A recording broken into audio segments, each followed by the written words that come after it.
तभी उसे ढेर सारे सोने चांदी की भरमार दिखाई पड़ी। हैं? यहाँ तो बहुत सारा सोना चांदी है। नहीं नहीं नहीं नहीं, पर ये सच नहीं हो सकता। ये जरूर माया जाल है और मुझे इन माया जालों में नहीं फंसना, मुझे आगे बढ़ना है।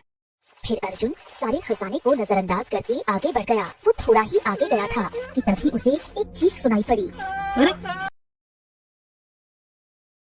ये किसकी चीख है? अरे बेटा, बेटा मुझे बचाओ, मैं अब तुम्हें दोबारा नहीं देख पाऊंगा बेटा, मुझे बचा लो बेटा, मुझे बचा लो। बेटा तुम इससे आगे मत जाओ, वरना हम लोग इस दुनिया को छोड़कर चले जाएंगे। बेटा बेटा मेरी रक्षा करो, जमींदार हमें जान से मार देगा। रुक जाओ बेटा, हम दोनों खाई में गिरने वाले हैं। ये आवाज सुनते ही अर्जुन पूरी तरह डर गया। अरे ये तो मेरे माता पिता की आवाज है। ये मुझे क्या हो रहा है? मैं तो माता पिता को गांव में छोड़कर आया हूँ, फिर उनकी आवाज यहाँ कैसे आ सकती है? मेरा मन इतना विचलित क्यों हो रहा है? तभी अर्जुन गले से उस तावीज को पकड़ लेता है। जैसे ही वो तावीज को पकड़ता है, अचानक सभी आवाजें गायब हो जाती हैं। हाँ, यानी कि ये सब कुछ एक माया जाल था। अब मुझे समझ में आ गया कि ये सब एक भ्रम था। लेकिन चलो अच्छा हुआ कि मैंने इस भ्रम को पार कर लिया। अब मुझे आगे बढ़ना होगा।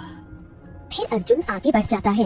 वहीं दूसरी तरफ भानु सिंह और विक्रम दोनों आगे बढ़ रहे होते हैं कि तभी एक बड़ी सी चट्टान उन दोनों के पैरों पर आकर गिर पड़ती है और धीरे धीरे वो चट्टान उन्हें अपने अंदर समाने लगती है। अरे ये क्या बेटा, हम दोनों तो इस चट्टान के अंदर जा रहे हैं। अरे अरे अरे कोई है क्या? अरे कोई मेरी मदद करो, अरे बचाओ। पिताजी मैं अभी इस दुनिया को छोड़कर नहीं जाना चाहता, मैं तो और जीना चाहता हूँ। अरे कोई है क्या? अरे मदद करो, मेरे मदद करो, मैं अभी मरना नहीं चाहता। मैंने तो अभी पूरी दुनिया में देखी है, पिताजी मेरी शादी भी नहीं हुई है। मैं आपकी लालच की वजह से आया और फिर कोई इस मुसीबत में फंस गया। बचाओ। दोनों चीखने चिल्लाने लगे। तभी इतने में अर्जुन वहाँ आ गया। अरे ये क्या? ये तो वही जमींदार है जो मेरे पिताजी को उस दिन धमकी दे रहे थे और जबरदस्ती उनसे गेहूं भी ले गए थे। पर ये यहाँ कैसे? अरे अरे मुझे बता ले, देख हम दोनों बाप बेटे इस पत्थर के अंदर फंस रहे हैं। हमें बचा ले, हमें बचा ले, बचा ले। हमें बचा लो अर्जुन, हम अभी इस दुनिया को छोड़कर नहीं जाना चाहते। अभी तो मेरी शादी भी नहीं हुई है। बचा ले अर्जुन, बचा ले। जो मेरे पिताजी के साथ इतना गलत कर सकता है, मैं उसे भला क्यों बचाऊं? और ऊपर से अगर इन्हें बचाने लग गया तो मुझे आगे जाने में भी समय लग जाएगा और फिर मैं वक्त पर नहीं पहुंच पाऊंगा। अर्जुन एक कदम आगे बढ़ाता है कि तभी रुक जाता है। हैं? ये मैं क्या कर रहा हूँ? अगर इन्होंने मेरे साथ जो किया है वही मैं इनके साथ करूं तो इनमें और मुझमें क्या फर्क रहेगा? नहीं नहीं नहीं, मुझे इन्हें बचाना होगा। हाँ। तभी अर्जुन जैसे ही उन्हें बचाने लगता है कि तभी एक चिड़िया उड़ते हुए उसके कंधे पर आकर बैठ जाती है। अर्जुन तुम ये क्या कर रहे हो? अरे इन्हें मत बचाओ, अगर इन्हें बचाया तो ये तुम्हारी जान को खतरे में डाल देंगे और फिर तुम जिस मकसद से आए हो तुम्हारा वो मकसद भी पूरा नहीं होगा। ये क्या? तुम कौन हो? मैं इस गुफा की एक सेवक हूँ जो सही इंसानों को सही राह दिखाती हूँ, इसलिए तुम्हें सही राह दिखा रही हूँ कि इन दोनों को यहीं छोड़ दो और आगे बढ़ जाओ। नहीं, इन दोनों ने मेरे पिता और मेरे परिवार के साथ गलत किया, पर मैं ऐसा नहीं कर सकता। मुझे इन्हें बचाना ही होगा। तभी अर्जुन आगे बढ़ा और भारी पत्थर को जैसे तैसे हटाकर उन दोनों को उस पत्थर से बाहर निकाल लिया। अरे अरे ओ मामूली सी चिड़िया, अरे तुमने इसे मेरी मदद करने से क्यों रोका था? हैं? क्योंकि तुम्हारे मन में लालच है और लालची इंसानों को उनके किए की सजा मिलनी ही चाहिए। अरे चली जा यहाँ से, एक छोटी सी चिड़िया तो है। अगर हमें गुस्सा आ गया ना फिर पता नहीं हम तुम्हारे साथ क्या करेंगे। दिमाग खराब करती है, चपड़ चपड़ चपड़ चपड़। जैसी करनी वैसी भरनी। तुम लोग कैसा सोच रहे हो, देखना तुम्हें उसकी कीमत चुकानी पड़ेगी। इतना कहकर चिड़िया वहाँ से उड़कर चली गई। अरे ये लड़का तो बहुत ही नेक दिल निकला, इसे अपने साथ ही मिला लेता हूँ, आगे के सफर में ये काम आएगा। हाँ। अरे बेटा अर्जुन, बहुत बहुत धन्यवाद। बेटा मुझे माफ कर दो। बेटा मैंने तुम्हारे पिता के साथ इतना गलत किया, लेकिन फिर भी तुमने हमारी मदद की। देखिए सेठ जी, अब तो जैसे कर्म करता है उसका हिसाब तो ऊपर वाला करता ही है। ठीक है चलो चलते हैं, चलो बेटा। फिर तीनों आगे बढ़ गए और उस गुफा के थोड़ा ही आगे बढ़ते हैं कि तभी गुफा में तेज रोशनी भर गई। वही चिड़िया फिर से उन लोगों के सामने आकर खड़ी हो गई और तेज रोशनी के साथ वो चिड़िया एक विशाल राक्षस में बदल गई। ये क्या? अरे तुम तो अभी एक छोटी सी चिड़िया थी और अचानक इस राक्षस के रूप में, ये क्या हो रहा है? सदियों से मैं यहाँ इंसानों की परीक्षा ले रहा हूँ। हर कोई यहाँ सिर्फ सोना चाहता था, लेकिन पहली बार कोई इंसान खजाने से पहले किसी की जान बचाने आया। तुम ही इस खजाने के असली अधिकारी हो, तुम मेरे साथ चलो।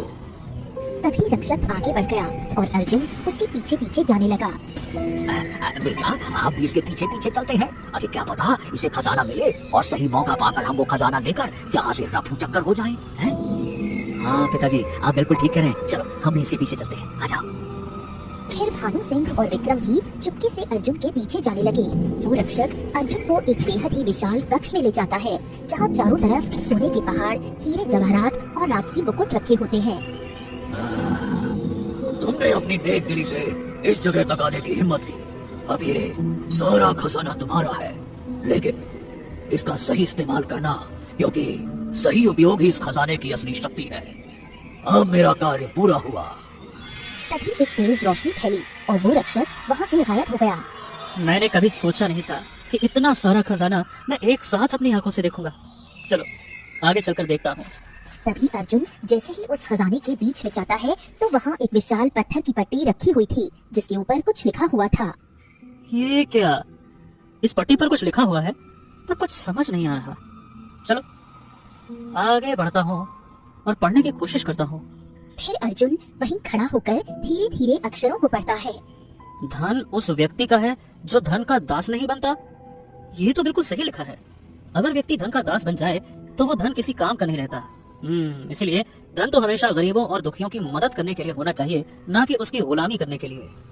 अर्जुन जैसे ही इतना कहता है, अचानक चारों तरफ एक तेज रोशनी फैलती है और वो पत्थर पर लिखा अक्षर धीरे धीरे अदृश्य होने लगा। फिर वो पत्थर भी पूरी तरह से गायब हो गया और वहाँ राजा सूर्यभान की एक नेक रूह प्रकट हो गई। ये क्या? ये दिव्य रूप किसका है? मैं ही राजा सूर्यभान हूँ, जिसने इस खजाने को यहाँ सुरक्षित रखा था। मेरी आत्मा इस पत्थर की शिला में कैद होकर सदियों से इसकी रक्षा कर रही थी, लेकिन आज तुम्हारे इस निस्वार्थ शब्दों ने मुझे इस खजाने को तुम्हें सौंपने की पूरी अनुमति दे दी है। अब ये खजाना तुम्हारा है और मेरी रूह इस खजाने से हमेशा के लिए मुक्त होकर जा रही है। तुम इस खजाने का सही इस्तेमाल करना अर्जुन। इतना कहते ही राजा सूर्यभान का रूप वहाँ से अदृश्य हो गया। हाँ? क्या ये सच में हो गया? चलो अब मैं ये खजाना उठा लेता हूँ। फिर अर्जुन जैसे ही उस खजाने को उठाने लगा, तभी पीछे से भानु सिंह और विक्रम दौड़कर वहाँ आ गए। अरे रुक जा अर्जुन। अरे भैया अब ये खजाना तुम्हारा नहीं, इस खजाने पर सिर्फ मेरा हक है। और नहीं तो क्या? अरे अब इस सारे खजाने पर हमारा अधिकार है। अरे तुम इसे छू भी नहीं सकते। चलो पिताजी जल्दी जल्दी ये सारा खजाना उठाते हैं। अबे चल हट खोजू कहीं का। फिर भानु सिंह और विक्रम जैसे ही उस खजाने को छूते हैं, अचानक उन दोनों का शरीर पैर से लेकर ऊपर तक पत्थर का बनने लगा। अरे ये क्या? मेरा शरीर पत्थर का क्यों बन रहा है? अरे बेटा पिताजी मुझे बचाइए, मुझे पत्थर का नहीं बनना। ये क्या हो रहा है? मैं पूरी तरह से पत्थर का बन रहा हूँ। नहीं। हे भगवान ये क्या हो रहा है? नहीं ऐसा नहीं हो सकता। रक्षक, अरे रक्षक, मुझे आपकी आवश्यकता है, आप जल्दी से आइए रक्षक। तभी एक तेज रोशनी फैली और विशाल रक्षक फिर से प्रकट हो गया। अब क्या हो गया अर्जुन? क्या बात है? रक्षक जी इन दोनों को ठीक कर दीजिए, इनका शरीर पत्थर का बनता जा रहा है। सोच लो अर्जुन, अगर तुम इन्हें ठीक करने का फैसला चुनते हो तो तुम ये खजाना यहाँ से नहीं ले जा पाओगे, जिससे तुम्हारे गांव का श्राप कभी नहीं हटेगा। और अगर तुम इस खजाने को चुनते हो तो गांव का श्राप मिट जाएगा, तुम्हारा परिवार हंसी खुशी जिएगा और फिर कभी किसी चीज की कोई कमी नहीं होगी। अब सोच लो, तुम्हें इन लालची लोगों को बचाना है या ये खजाना लेना है? रक्षक जी एक तरफ सोने चांदी का खजाना है और दूसरी तरफ इन दोनों का इंसानी जीवन। सोने चांदी से गांव का पेट तो भरा जा सकता है, लेकिन किसी मरे हुए इंसान को वापस नहीं लाया जा सकता।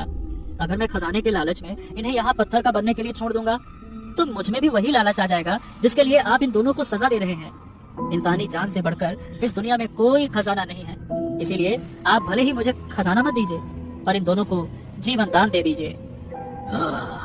सच में अर्जुन, तुमने आज मेरा दिल जीत लिया। कितना निर्मल और सच्चा हृदय है तुम्हारा।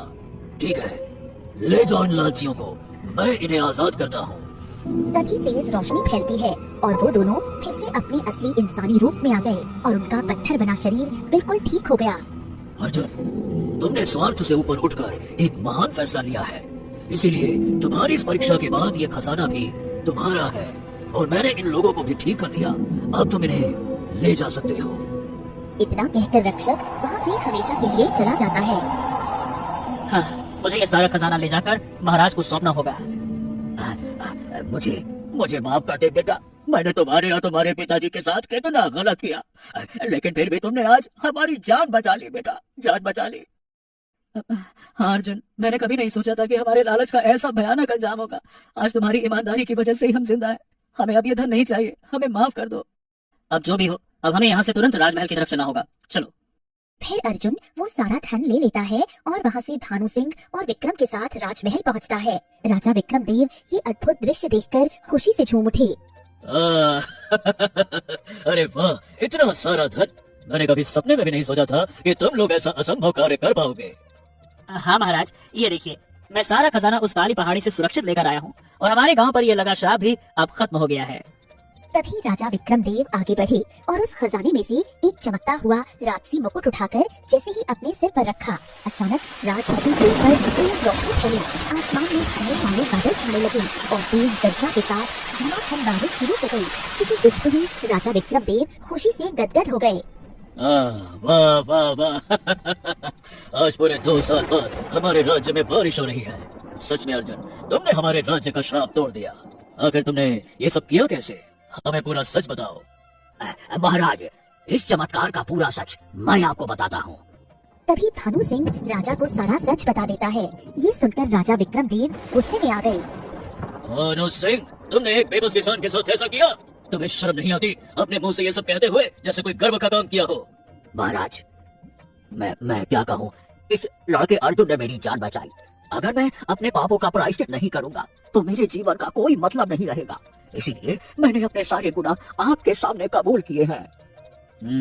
तुमने बहुत गलत किया, लेकिन आखिर में तुमने अपनी गलती खुद मान ली है, तो तुम्हें इसकी कड़ी सजा तो नहीं, लेकिन थोड़ी सजा तो जरूर मिलेगी, ताकि आगे से कोई भी ऐसा करने से पहले 100 बार सोचे। महाराज, अब बस मुझे थोड़ा सा धन दे दीजिए, जिससे मैं अपने माता पिता को एक अच्छा जीवन दे सकूं। नहीं अर्जुन, मैंने जैसी घोषणा की थी बिल्कुल वैसा ही होगा। तुम्हें यहाँ 100 बीघा उपजाऊ जमीन मिलेगी और इस राज्य में सेनापति का पद भी। आज से तुम हमारे सबसे वफादार सेनापति बनकर इसी राजमहल में रहोगे। क्या सच में महाराज? मैं तो वहाँ किसी लोभ में नहीं गया था, लेकिन अगर आप मुझे ये सम्मान देना चाहते हैं तो ठीक है, मैं इसे स्वीकार करने के लिए तैयार हूँ। और जमींदार भानु सिंह, तुमने जो किया उसके लिए तुम्हारी आधी जमीन गरीबों को बांट दी जाती है। आज से तुम किसी गरीब दुखिया पर जुल्म नहीं करोगे, नहीं तो तुम्हें इस राज्य से हमेशा के लिए निकाल दिया जाएगा। ठीक है महाराज, मुझे आपकी ये सजा मंजूर है। मैंने पहले ही बहुत सारे गरीबों के साथ बुरा किया है।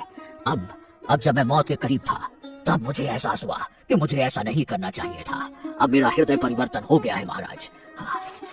जमींदार भानु सिंह अपने बेटे विक्रम के साथ राजमहल से निकल पड़ता है। महाराज, अब मुझे अपने माता पिता के पास जाना चाहिए। हाँ, क्यों नहीं अर्जुन, लेकिन कल सुबह होने से पहले राज दरबार आ जाना, क्योंकि हम तुमसे बहुत खुश हैं। हमारे राज्य में बारिश के साथ साथ हमारी सभी तकलीफें दूर हो गयी। अर्जुन मुस्कुराते हुए वहाँ से अपने घर की तरफ निकल पड़ा। वहीं दूसरी तरफ घर पर गौरी और रामू परेशान होकर बैठे हुए थे। इतने दिन हो गए, हमारा बेटा अभी तक वापस नहीं आया। अरे मुझे तो बहुत घबराहट हो रही है भाग्यवान, कहीं हमारे बेटे के साथ कुछ बुरा तो नहीं हो गया? नहीं, ऐसा मत बोलिए, हमारे बेटे के साथ कुछ भी बुरा नहीं हो सकता। इतने में अर्जुन मुस्कुराता हुआ राजसी सेनापति के कपड़ों में उन दोनों के सामने आकर खड़ा हो गया। अरे ये क्या, तुम सेनापति के कपड़ों में? ये सब क्या हो रहा है बेटे? अर्जुन अपने माता पिता को राजमहल की सारी बात विस्तार से बताता है। सच में बेटा, अब हमारी सारी तकलीफें हमेशा के लिए दूर हो जाएगी। आज मैं बहुत खुश हूँ। जुग जुग जियो बेटा, जुग जुग जियो। फिर उस दिन से अर्जुन अपने माता पिता के साथ खुशी पूर्वक अपना जीवन जीने लगा। प्रिय दर्शकों, अगर आपको ये कहानी अच्छी लगी हो तो वीडियो को लाइक करके कमेंट में हमें जरूर बताइए कि कहानी कैसी लगी, और ऐसे ही मनोरंजक कहानियों का आनंद लेने के लिए हमारे चैनल को सब्सक्राइब करें।